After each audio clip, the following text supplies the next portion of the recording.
Good morning students. आज हम computer fundamental में दो नए टॉपिक्स पढ़ने वाले हैं। पहला हमारा टॉपिक है कंप्यूटर मेमोरी और दूसरा हमारा टॉपिक है मदरबोर्ड। तो सबसे पहले हम स्टार्ट करते हैं कंप्यूटर मेमोरी। यहाँ हमारे सामने एक सबसे पहला क्वेश्चन जो है, सबसे पहला टॉपिक जो है वो है व्हाट इज मेमोरी। मेमोरी क्या है? देखिए स्टूडेंट्स, हम अपनी डेली लाइफ में बहुत सारे लोगों से मिलते हैं, बहुत सारी बातें करते हैं, बहुत सारे टास्क कंप्लीट करते हैं, पर इन सभी चीज़ों में कुछ बातें ऐसी होती हैं जो हमें लंबे समय तक याद रखनी होती हैं। अब मुझे शायद लगता है कि आपको ये बताने की ज़रूरत नहीं है कि हम जो भी बातें करते हैं या जो भी बातें याद रखते हैं वो मनुष्य के दिमाग में जाके स्टोर हो जाती है, मनुष्य के मेमोरी में जाके स्टोर हो जाती है, जिसे हम ब्रेन भी कहते हैं। तो अल्टीमेटली हम ये कह सकते हैं कि जितनी भी बातें हम लोगों से करते हैं, जितने भी लोगों से हम मिलते हैं, जितने भी हम कार्य अपनी डेली लाइफ में करते हैं, वो सारे के सारे कार्य, वो सारे की सारी बातें, वो सारे के सारे लोगों से मिलना, ये सारी चीज़ें हमारे माइंड में जाके सेटअप हो जाती हैं, सेट हो जाती हैं। ये सारी बातें हमारे दिमाग में, हमारी मेमोरी में जाके सेट हो जाती हैं। तो यहाँ हम बिल्कुल ये कह सकते हैं कि हमारे शरीर में हमारा जो ब्रेन है वो हमारी मेमोरी है। ठीक वैसे ही एक कंप्यूटर सिस्टम में जो सीपीयू होता है, इसके पहले हम सीपीयू के बारे में पढ़ भी चुके हैं, जिसका पूरा नाम होता है सेंट्रल प्रोसेसिंग यूनिट। सीपीयू में मेमोरी जो है वो एक अनडिवाइडेड पार्ट माना जाता है।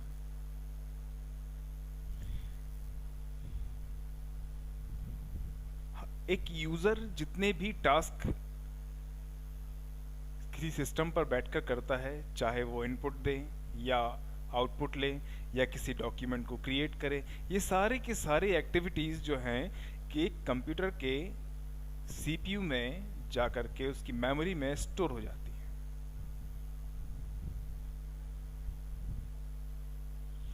तो हम बहुत ही सरल शब्दों में ये कह सकते हैं कि किसी भी प्रकार के इंस्ट्रक्शन, इंफॉर्मेशन या रिजल्ट को स्टोर करके रखना मेमोरी कहलाता है।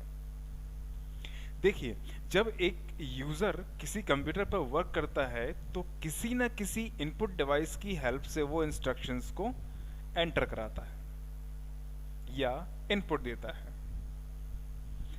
अब जो इंस्ट्रक्शन या जो इंफॉर्मेशन एक यूज़र ने कंप्यूटर में एंटर की, उस इंफॉर्मेशन पर कंप्यूटर प्रोसेस करता है। प्रोसेस करने के बाद यूज़र को रिजल्ट दिया जाता है। ये रिजल्ट, जैसा कि हम पहले ही बात कर चुके हैं, ये रिजल्ट जो होता है वो दो अलग अलग फॉर्मेट में होता है। या तो सॉफ्ट कॉपी में आपको रिजल्ट दिखाया जाता है या हार्ड कॉपी में वो रिजल्ट को दिखाया जाता है जो इंस्ट्रक्शन आप एंटर कराते हैं। अब यदि मान लीजिए कि आपने एक डॉक्यूमेंट को क्रिएट किया और उस डॉक्यूमेंट को आप स्टोर कराना चाहते हैं या सेव कराना चाहते हैं, ताकि आने वाले भविष्य में या अगले दिन या एक महीने, एक साल, 2 साल बाद आप उसे दोबारा से देखना चाहते हैं, तो आप इसके लिए क्या यूज़ करेंगे? मेमोरी। जब डेटा को स्टोर कराना होता है तब हम मेमोरी का यूज़ करते हैं। यहाँ पर मेमोरी दो अलग अलग तरह की होती है। सबसे पहला प्राइमरी मेमोरी और सेकंड जो है वो सेकेंडरी मेमोरी। तो यहाँ पर हम वन बाय वन एक एक टाइप की मेमोरी को समझेंगे।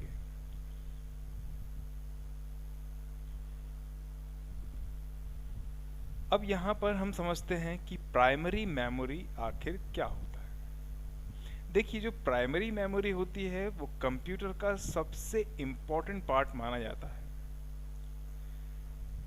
जहाँ पर किसी भी प्रकार का डेटा, कोई भी इंफॉर्मेशन या किसी भी प्रोग्राम को स्टोर करके रखा जाता है। अब मान लीजिए कि आप एक डॉक्यूमेंट को क्रिएट करना चाहते हैं। जैसे ही आप किसी डॉक्यूमेंट को क्रिएट करने की प्रोसेस स्टार्ट करते हैं, तो सबसे पहले हम उस प्रोग्राम को यूज़ करते हैं जिस प्रोग्राम पर हमें उसे क्रिएट करना है। यहाँ पर प्रोग्राम से मेरा मतलब ये है वो ऐसे सारे सॉफ्टवेयर्स जिनको एक यूज़र अपने डॉक्यूमेंट को क्रिएट करने के लिए यूज़ करता है। तो सबसे पहले हमें ज़रूरत क्या पड़ी? प्रोग्राम की। तो प्रोग्राम को ओपन करना।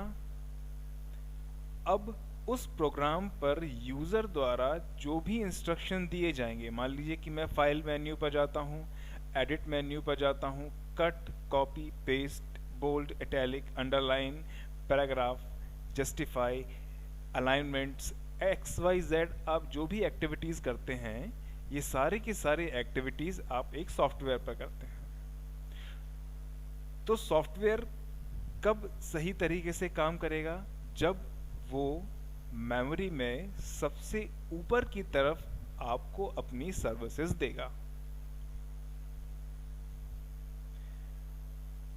जैसे ही आप उसे क्लिक करते हैं, जैसे ही आप किसी प्रोग्राम को क्लिक करते हैं, प्रोग्राम ओपन हो जाता है।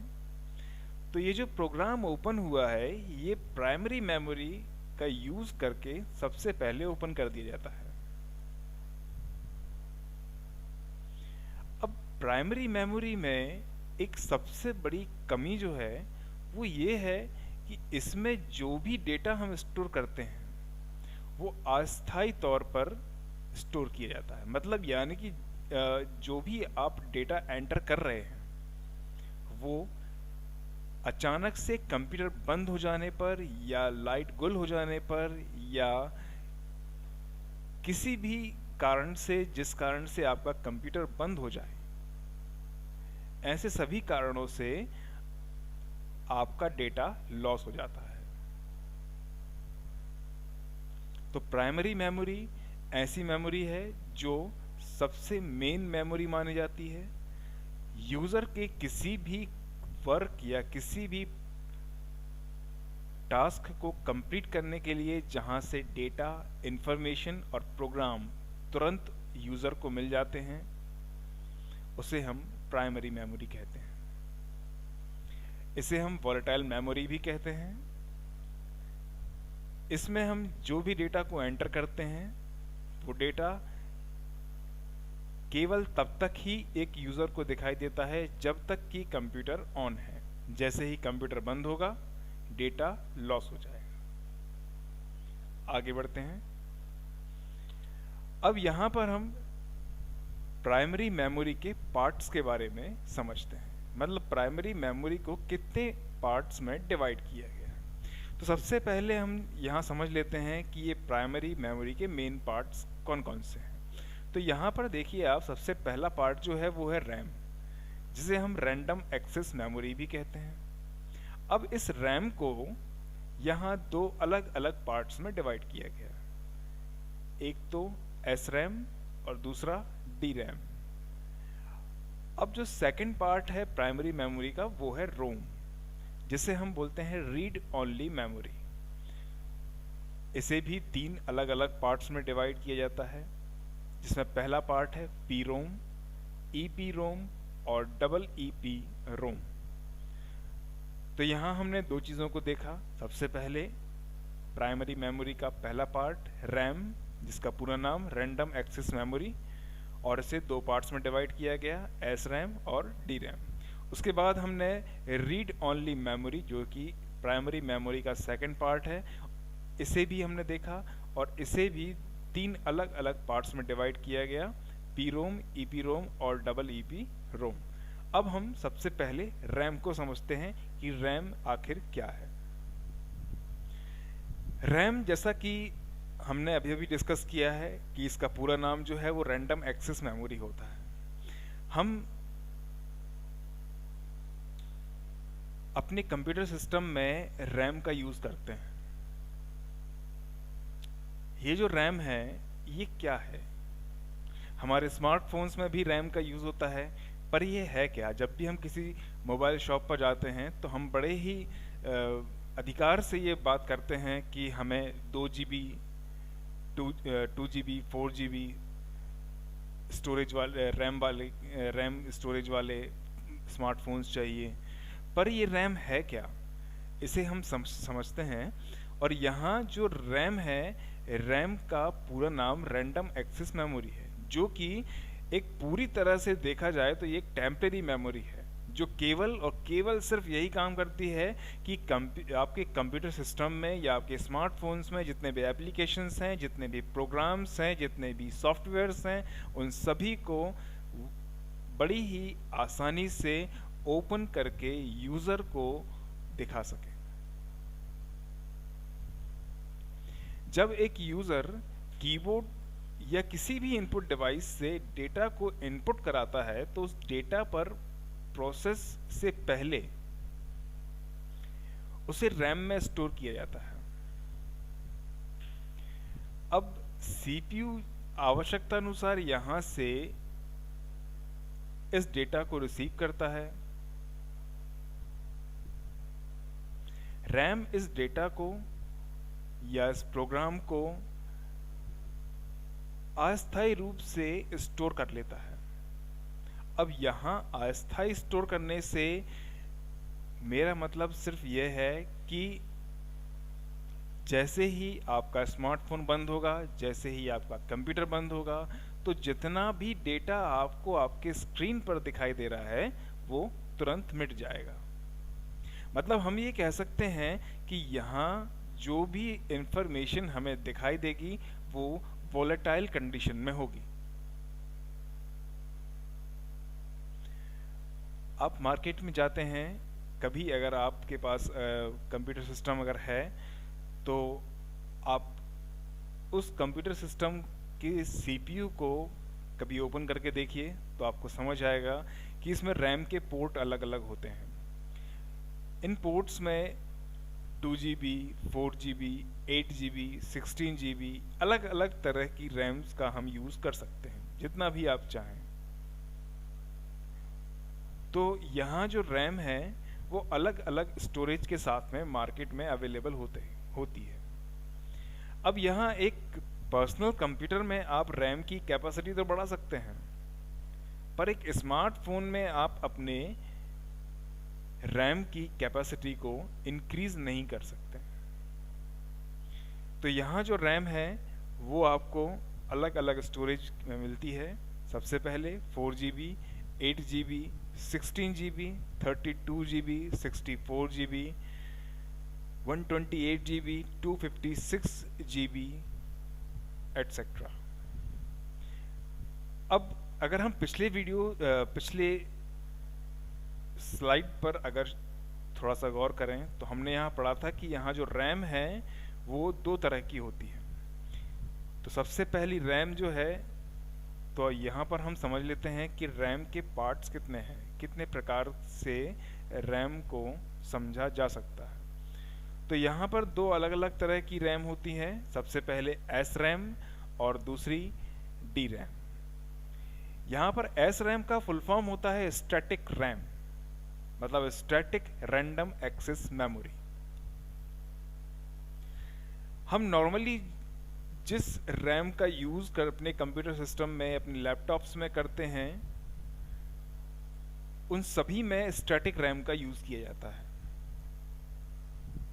आप देखते होंगे कि जैसे ही आप कंप्यूटर को स्टार्ट करते हैं तो सबसे पहले जब आप कंप्यूटर को स्टार्ट करते हैं तो पहले ही सबसे पहला जो आपका वर्क होता है वो ये होता है कि आप अपने डेस्कटॉप पर राइट क्लिक करते हैं और वहाँ से रिफ्रेश बटन को सिलेक्ट करते हैं। ये रिफ्रेश बटन जो है ये मेमोरी, कंप्यूटर के इक्विपमेंट्स, डेटा, इन सभी को रिफ्रेश कर देता है। एक ही बार में कम रिफ्रेशमेंट के साथ हम यहाँ आसानी से कार्य कर सकते हैं। एस रैम, डी रैम की तुलना में बहुत फास्ट तरीके से वर्क करती है, मगर एक बात आप कंप्यूटर टर्मिनोलॉजी में ध्यान रखें, वो सारी की सारी डिवाइसेस जो बहुत फास्ट, बहुत अच्छा वर्क परफॉर्मेंस देती हैं, वो सभी कॉस्टली होती हैं। तो जाहिर सी बात है, एस रैम जो है, स्टैटिक रैम जो है, वो डी रैम से कॉस्टली होती है। अब हम आगे आते हैं, तो यहाँ पर हमारा नेक्स्ट जो पार्ट है वो है डायनामिक रैम। डायनामिक रैम में हमें किसी भी एक्टिविटी को करना हो, चाहे हमें डेटा को एंटर कराना हो, या हमें उस डेटा का आउटपुट लेना हो, या उस डेटा पर किसी भी प्रोसेस को कंडक्ट कराना हो, इन सारी की सारी एक्टिविटीज़ में हमें बार बार रिफ्रेश करना पड़ता है, ताकि हमारी जो वर्किंग है वो प्रॉपरली चलती रहे। हम ये एक मोटे तौर पर कह सकते हैं कि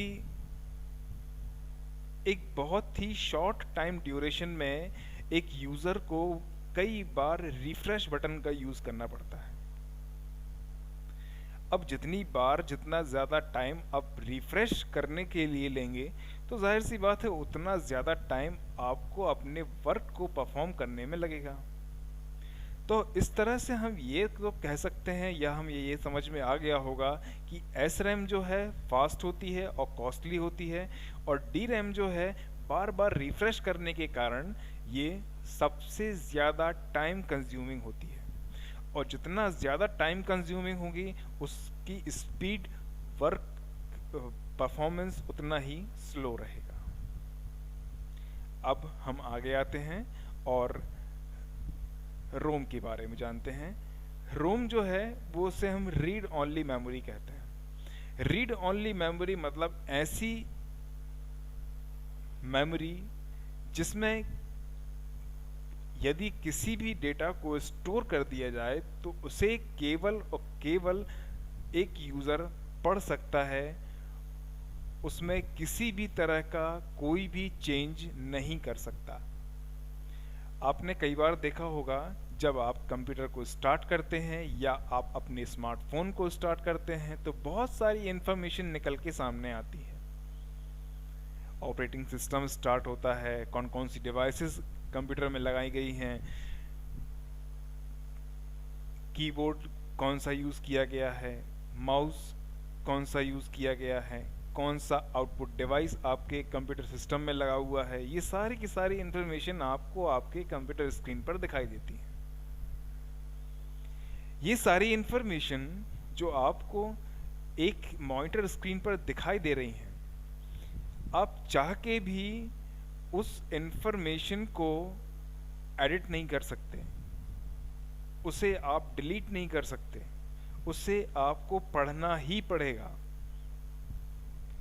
पढ़ना ही पड़ेगा का मतलब ये नहीं कि ये ज़रूरी नहीं है कि आपको जो लिखा हुआ है वो सारी की सारी कोडिंग आपको पढ़नी पड़े, पर हाँ इतना ज़रूर है कि जो इन्फॉर्मेशन आपको दिखाई दे रही है, मान लीजिए कि अगर कुछ टाइम ड्यूरेशन चलता है 1 सेकंड 2 सेकंड या 5 सेकंड का, और उस टाइम ड्यूरेशन में जब सिस्टम स्टार्ट होता है तो बहुत सारी इन्फॉर्मेशन जो आपको दिखाई जाती है वो देखना आपकी मजबूरी है, उसे आप किसी भी तरह कुछ भी करके हटा नहीं सकते। तो ये सारी जो इन्फॉर्मेशन जो आपको दिखाई दे रही है ये रीड ओनली मेमोरी में स्टोर कर दी जाती है। ये सारी की सारी इन्फॉर्मेशन जब कंप्यूटर को मैन्युफैक्चर किया जाता है उसी समय कंप्यूटर में स्टोर करा दी जाती है,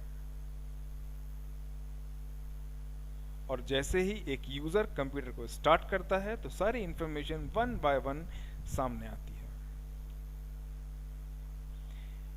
अब यहाँ एक सबसे बड़ा फ़ायदा जो है रोम का वो ये है कि अगर मान लीजिए कि आपने अभी कंप्यूटर को स्टार्ट किया, अभी आपको कुछ वर्ड्स दिखाई दे रहे हैं, कुछ मैटर आपको दिखाई दे रहा है, और अचानक से पावर सप्लाई बंद हो जाता है या कंप्यूटर बंद हो जाता है,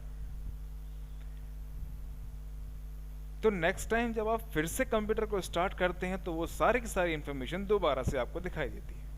मतलब हम यहाँ ये कह सकते हैं कि यहाँ जिस भी डेटा को हम स्टोर करते हैं वो नॉन वॉलेटाइल कंडीशन में स्टोर रहता है, मतलब परमानेंटली डेटा स्टोर हो जाता है। कंप्यूटर का स्विच ऑफ हो या अचानक से कंप्यूटर को बंद कर दिया जाए, इन दोनों कंडीशन में डेटा कहीं भी लॉस नहीं होता।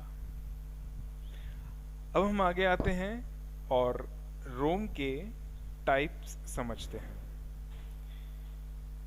तो यहाँ पर जो है 3 अलग अलग टाइप्स के रोम होते हैं और इन रोम्स में सबसे पहला टाइप जो है वो है पी रोम। पी रोम इसका पूरा नाम होता है प्रोग्रामेबल रीड ओनली मेमोरी।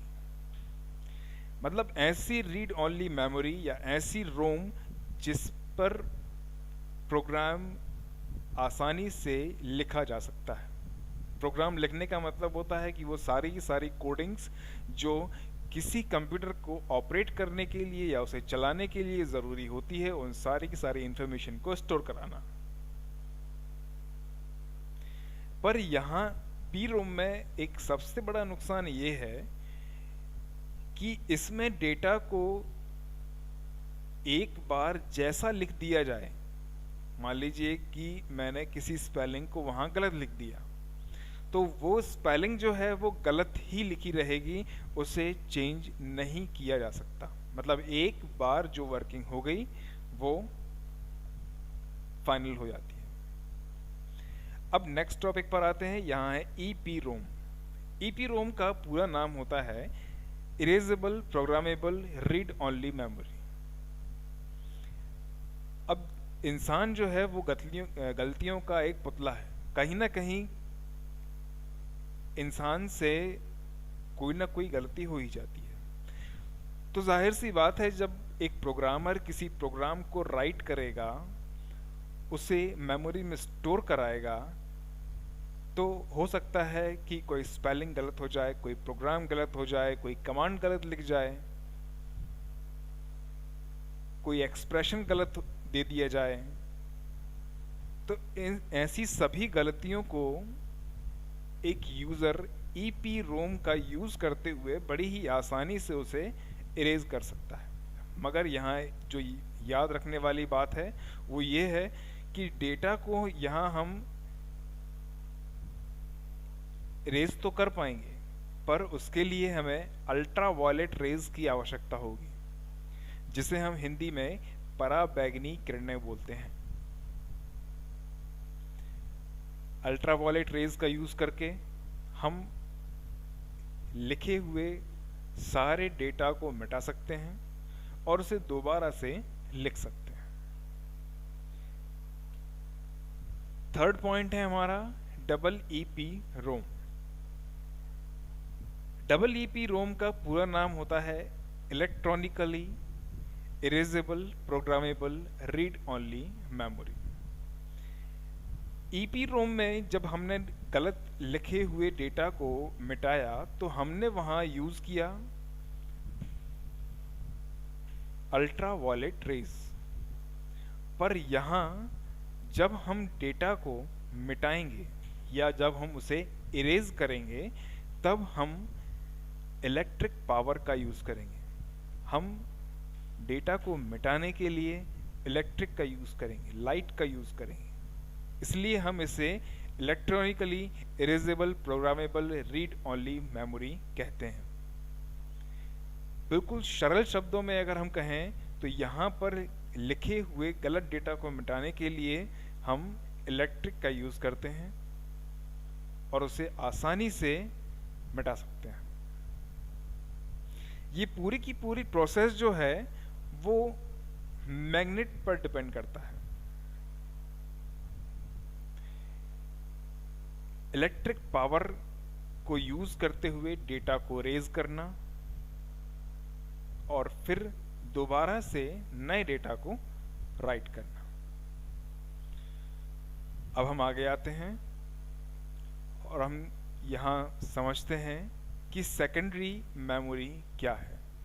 देखिए यहाँ मैं आपको बहुत ही सरल शब्दों में एक बात समझा देना चाहता हूँ कि प्राइमरी मेमोरी वो सारी की सारी मेमोरीज होती हैं जो एक कंप्यूटर सिस्टम में पहले से इनबिल्ड होती हैं। जैसे आपका रैम,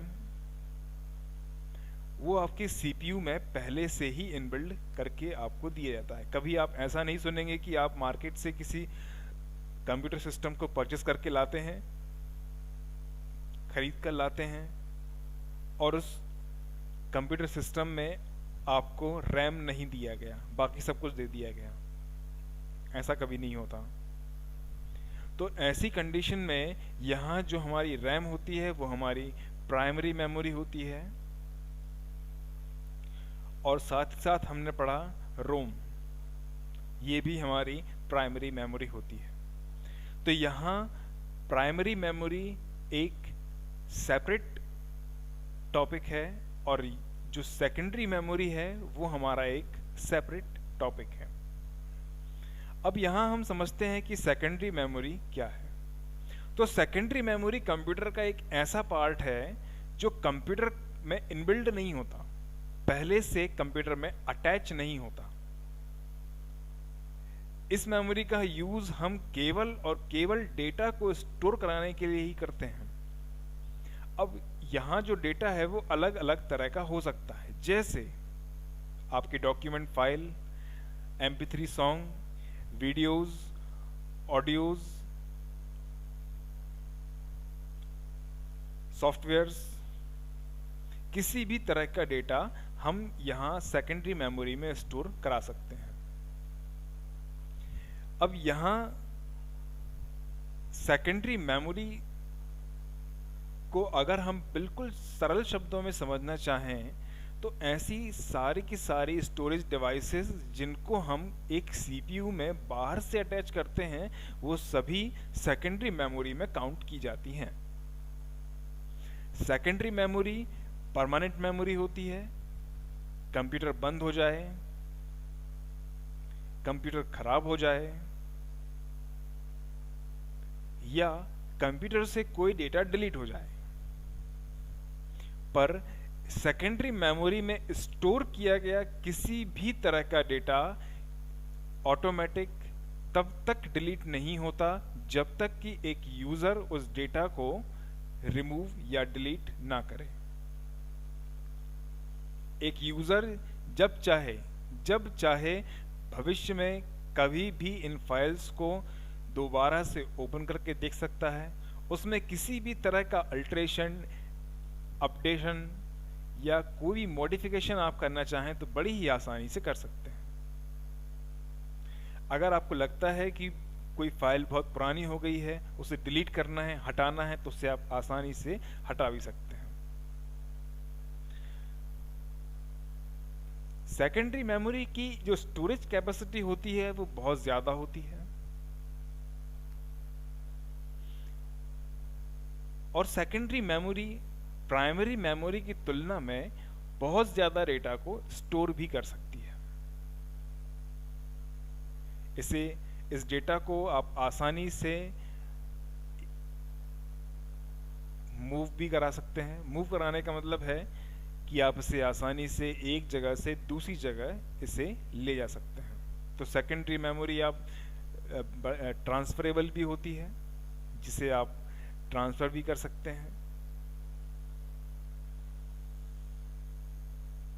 और यदि किसी फाइल को आप ओपन करना चाहें, अगर किसी फाइल को आप ओपन करना चाहते हैं तो सेकेंडरी मेमोरी में बड़ी ही आसानी से आप इन फाइल्स को ओपन कर सकते हैं। अब हम समझते हैं कि सेकेंडरी मेमोरी के टाइप्स कौन कौन से हैं। तो यहाँ पर मैं आपको बता देना चाहता हूँ कि सेकेंडरी मेमोरी के जो टाइप्स हैं बड़े ही आसान हैं, बड़े ही सरल हैं। आप सभी ने इन सब के नाम पहले से सुन रखे हैं।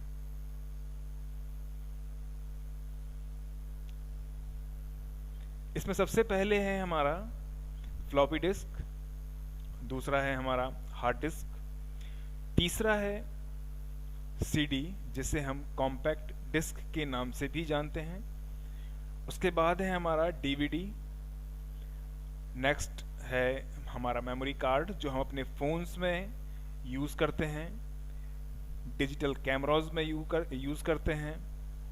उसके बाद है पेन ड्राइव। पेन ड्राइव तो सभी जानते होंगे पेन ड्राइव का किस तरीके से यूज़ करते हैं हम।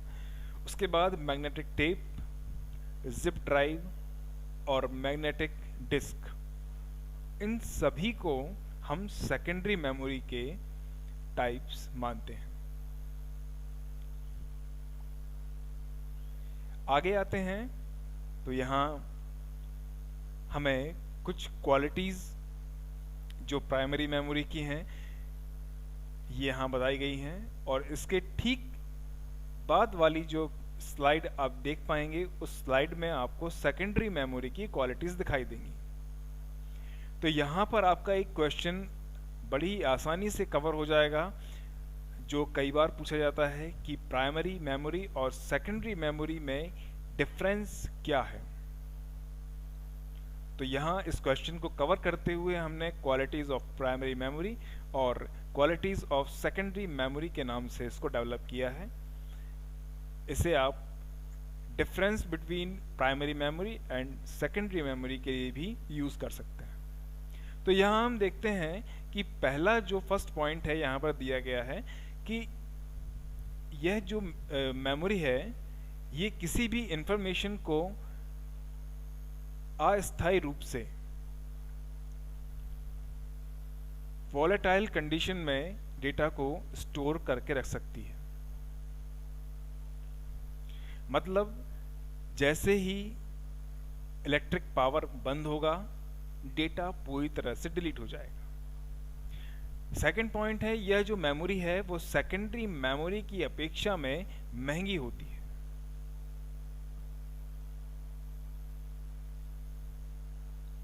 थर्ड पॉइंट है इसके कार्य करने की स्पीड भी फास्ट होती है। बिल्कुल सही बात है।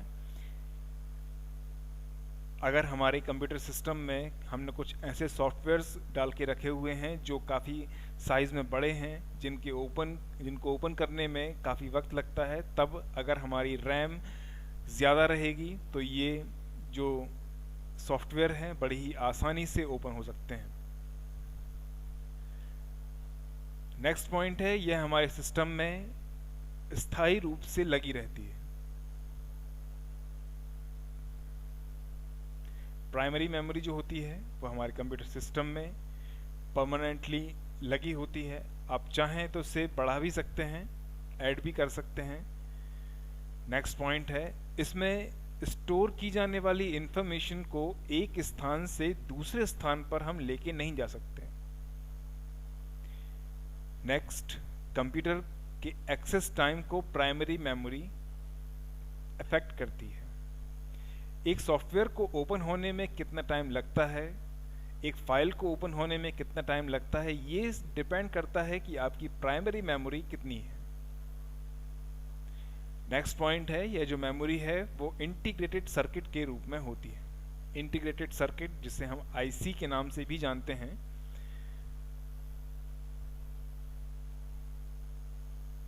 नेक्स्ट पॉइंट, यह दो प्रकार की मेमोरी होती है, रैम और रोम, जिसमें रैम का पूरा नाम रैंडम एक्सेस मेमोरी और रोम का पूरा नाम रीड ओनली मेमोरी है। नेक्स्ट पॉइंट है हमारा कंप्यूटर की मेन मेमोरी होने के कारण इसे प्राइमरी मेमोरी कहा जाता है। बिल्कुल सही बात है। एक कंप्यूटर की जो मेमोरी है वो उसकी जो मेन मेमोरी है उसे हम रैम या रोम के नाम से ही जानते हैं, और जैसे ही हम कंप्यूटर को स्टार्ट करते हैं तो ये सारी की सारी इन्फॉर्मेशन वन बाय वन हमारे सामने दिखाई देती है। तो ये सारी इन्फॉर्मेशन जो हमें दिखाई दे रही है ये सारी की सारी इन्फॉर्मेशन कंप्यूटर की मेन मेमोरी में स्टोर होती है, इसलिए हमें ये बड़ी ही आसानी से दिखाई देती है। नेक्स्ट है यह इनबिल्ड मेमोरी होती है। यह मेमोरी पहले से ही लगी होती है। जैसा कि मैंने इसके पहले ही आपको बताया था कि जब भी आप कोई कंप्यूटर सिस्टम मार्केट से परचेस करते हैं तो उस मार्केट से परचेस किए हुए कंप्यूटर सिस्टम में रैम आपको लगाकर ही दी जाती है। शॉपकीपर आपसे पहले पूछता है कि आप कितनी रैम के साथ में कंप्यूटर को लेना चाहेंगे। तो ऐसी कंडीशन में जो प्राइमरी मेमोरी होती है वो इनबिल्ड ही आपको दी जाती है। आगे बढ़ते हैं और यहाँ हम सेकेंडरी मेमोरी की क्वालिटीज़ के बारे में जानेंगे। तो यहाँ पर सेकेंडरी मेमोरी की जो क्वालिटीज़ हैं वो कुछ इस तरह से हैं कि यहाँ जो भी इंफॉर्मेशन है वो नॉन वॉलेटाइल कंडीशन में स्टोर की जाती है। इलेक्ट्रिक पावर बंद कर दीजिए आप, करंट बंद कर दीजिए आप, उसके बाद भी आपकी इंफॉर्मेशन जो है वो वैसी की वैसी ही बनी रहेंगी। देखिए, मैं आपको ये बात फिर से दोहरा देता हूँ कि यदि पेन ड्राइव में, यदि मेमोरी कार्ड में, सीडी में, डीवीडी में, हार्ड डिस्क में, फ्लॉपी डिस्क में या किसी भी ऐसी सेकेंडरी मेमोरी में आप किसी भी तरह के डेटा को स्टोर करते हैं तो वो स्थायी रूप से स्टोर रहता है तब तक जब तक कि एक यूजर उसे खुद डिलीट ना करे। नेक्स्ट पॉइंट है कि ये जो मेमोरी होती है प्राइमरी मेमोरी के कंपैरिजन में सस्ती होती है। बिल्कुल सही बात है। रैम आप लेने जाते हैं 2 GB RAM, 4 GB RAM market में मुझे लगता है कि शायद 1000 रुपीज़ से 3000 2000 रुपीज़ से अबव ही आपको मिलती हैं। पर जब आप एक पेन ड्राइव मार्केट में लेने जाते हैं तो बड़ी सस्ती ही आपको पेन ड्राइव मिल जाती हैं, बड़े ही लोअर रेट पे आपको मेमोरी कार्ड मिल जाते हैं, CD, DVD ये सब आपको बहुत ही लोअर रेट पर अवेलेबल हो जाते हैं। थर्ड पॉइंट है हमारा, इसके कार्य करने की जो मेथड है वो प्राइमरी मेमोरी से कम होती है।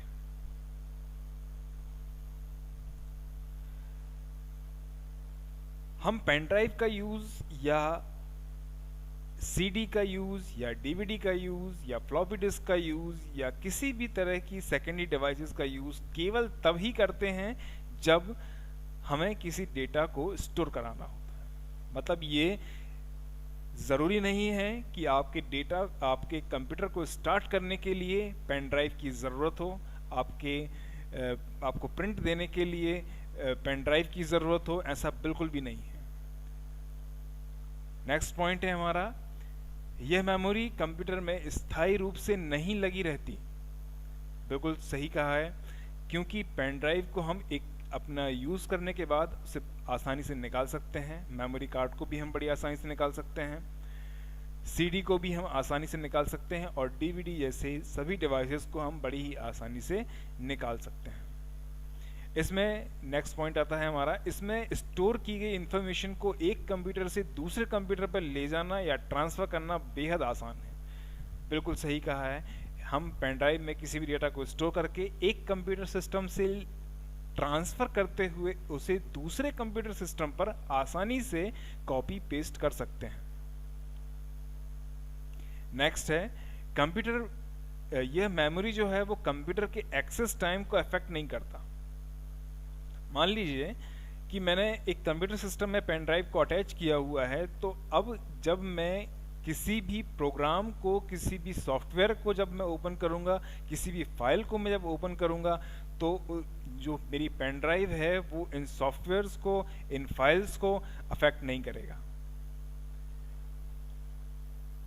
एक फाइल को ओपन होने में जितना टाइम लग रहा है वो केवल और केवल प्राइमरी मेमोरी के कारण ही टाइम लगता है।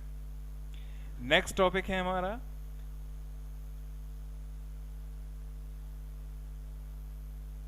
यह memory hard disk, floppy disk, CD, DVD, pen drive इन सब के रूप में पाई जाती है। और साथ ही साथ हार्ड डिस्क, ऑप्टिकल डिस्क, जितनी भी ये डिवाइसेस हैं, स्टोरेज डिवाइसेस हैं, इन सभी को हम सेकेंडरी मेमोरी में काउंट करते हैं। अब सेकेंडरी मेमोरी को सेकेंडरी मेमोरी इसलिए कहा जाता है, जैसा कि मैंने इस टॉपिक को स्टार्ट करने से पहले ही आपको यह बताया था कि सेकेंडरी मेमोरी को सेकेंडरी मेमोरी इसलिए कहते हैं क्योंकि ये मेमोरी कंप्यूटर में अलग से ऐड की जाती हैं। यहाँ पर जो नेक्स्ट पॉइंट है वो आपको बिल्कुल क्लियरली इस बात को डिफाइन कर रहा है कि ये जो मेमोरी है ये इनबिल्ट मेमोरी नहीं होती है, इसे कंप्यूटर में अलग से लगाया जाता है। मतलब पेन ड्राइव इनबिल्ट आपको पहले से लगी हुई सीपीयू में नहीं मिलेगी, इसे आपको अलग से यूज करना होगा। तो यहाँ मैं उम्मीद करता हूँ कि यहाँ आपको प्राइमरी मेमोरी और सेकेंडरी मेमोरी के बीच का जो डिफरेंस है ये समझ आ गया होगा। अब हम आगे बढ़ते हैं और अब हम पढ़ेंगे हमारा नेक्स्ट टॉपिक मदरबोर्ड। मदरबोर्ड क्या है? तो यहाँ पर जो मदरबोर्ड है वो पीसीबी के नाम से भी जाना जाता है। पीसीबी जिसका फुल फॉर्म जो है वो है printed circuit board. Printed circuit board हम इसे इसलिए कहते हैं क्योंकि इसमें सभी जो सर्किट है, जो सर्किट पूरा बना हुआ होता है, किस डिवाइस तक इलेक्ट्रिक पावर को कैसे पहुंचाना है, किस तरीके से वर्किंग की जानी है, डेटा को किस फ्लो में ले जाना है, ये सारे के सारे जो एक्टिविटीज़ हैं ये इन सब के सेपरेट पाथ होते हैं। यह एक logical board, system board, printed wired board के नाम से और मेन बोर्ड के नाम से भी जाना जाता है। एक कंप्यूटर का सबसे इंपॉर्टेंट पार्ट जो है वो मदरबोर्ड ही होता है। एक कंप्यूटर सिस्टम में जितनी भी डिवाइसेस आप यूज करते हैं, चाहे वो आपके यूएसबी डिवाइसेस हों, चाहे आपकी आउटपुट डिवाइसेस हों, चाहे आपकी इनपुट डिवाइसेस हों, चाहे रैम हो, हार्ड डिस्क हो, मॉनिटर हो, इनपुट आउटपुट सिस्टम हो, सीमोन्स हो, माउस हो, कीबोर्ड हो, ये सारी की सारी जो डिवाइसेस हैं इन सबको कनेक्ट करने के लिए एक सभी के लिए डेडिकेटेड पोर्ट्स यहाँ पर दिए होते हैं। इन पोर्ट्स की हेल्प से आप इन सभी डिवाइसेस को ऐड कर सकते हैं। यहाँ जो मदरबोर्ड है वो एक सबसे बड़ा काम जो है वो एक ये भी करता है, एक सीपीयू में SMPS जैसी डिवाइस का भी यूज किया जाता है जिसका फुल फॉर्म होता है switch mode power supply. Switch mode power supply किसी इलेक्ट्रिक बोर्ड से निकलने वाले पावर को कंट्रोल करके मदरबोर्ड में कनेक्टेड सभी डिवाइसेस तक ज़रूरत के हिसाब से पावर को सप्लाई करता है। तो हम ये बड़ी ही आसानी से ये कह सकते हैं और बहुत ही सरल शब्दों में हम इसे समझ सकते हैं कि जो मदरबोर्ड है वो पावर को सप्लाई करने के लिए एक सेपरेट पाथ प्रोवाइड कराता है। मदरबोर्ड एक प्लास्टिक की शीट है जिसमें अलग अलग तरह के डिवाइसेस को जोड़ने के लिए पोर्ट बनाए जाते हैं। हर एक पोर्ट और उन पोर्ट्स का कनेक्शन मदरबोर्ड में अटैच किया हुआ होता है, जिसे हम अपनी आंखों से बहुत ही आसानी से देख सकते हैं और उसे समझ भी सकते हैं। अब हम मदरबोर्ड के फंक्शंस के बारे में समझते हैं। मदरबोर्ड के जो मेन कार्य हैं कौन कौन से होते हैं वो यहाँ हम समझ लेते हैं। तो सबसे पहले जो मदरबोर्ड है वो अपनी सारी की सारी सपोर्टिंग डिवाइसेस को कनेक्ट करने के लिए पोर्ट अवेलेबल कराता है, जैसे मॉनिटर, माउस, कीबोर्ड, प्रिंटर, जितनी भी डिवाइसेस हैं इन सभी डिवाइसेस को कनेक्ट करने के लिए मदरबोर्ड पोर्ट अवेलेबल कराता है। तो यहाँ हम इसे कह सकते हैं कि जो मदरबोर्ड है वो कंप्यूटर का बैकबोन होता है, मतलब रीढ़ की हड्डी। नेक्स्ट पॉइंट पर आते हैं। यहाँ पर है जितनी भी डिवाइसेस को मदरबोर्ड से कनेक्ट किया गया है उन सभी डिवाइसेस तक पावर सप्लाई को कन्वे कराने के लिए, पावर सप्लाई को प्रॉपर तरीके से पहुंचाने के लिए, और किस डिवाइस को कितने पावर की ज़रूरत है, कब कब ज़रूरत है, ये सभी मैनेज करने के लिए भी मदरबोर्ड ही रिस्पॉन्सिबल होता है। उसके बाद है कंप्यूटर में जितने भी डिवाइसेस को अटैच किया गया है, एक डिवाइसेस को दूसरे डिवाइसेस के बीच कम्युनिकेशन कराने के लिए भी मदरबोर्ड की ज़रूरत पड़ती है। अब आप कहेंगे ये कैसे पॉसिबल है? तो जैसे देखिए, कभी आप जब प्रिंट कमांड देते हैं तो कीबोर्ड से जैसे ही आप कंट्रोल पी प्रेस करते हैं तो प्रिंटर से प्रिंट निकलना चालू हो जाता है। तो यहाँ हम कह सकते हैं कि एक डिवाइस की हेल्प से हमने डेटा को या इंस्ट्रक्शन को इनपुट कराया, और दूसरी डिवाइस जो है वो पहली डिवाइस से कन्वे करते हुए या कम्युनिकेशन करते हुए डॉक्यूमेंट का प्रिंट देना चालू कर देती है। और लास्ट पॉइंट है कंप्यूटर की basic input output system settings और इंफॉर्मेशन को स्टोर करने का काम भी मदरबोर्ड ही करता है, ताकि कंप्यूटर बड़ी ही आसानी से स्टार्ट हो सके और उसे प्रॉपर तरीके से चलाया जा सके। उम्मीद करता हूँ कि आप सभी को आज का ये वीडियो पसंद आया होगा। Thank you.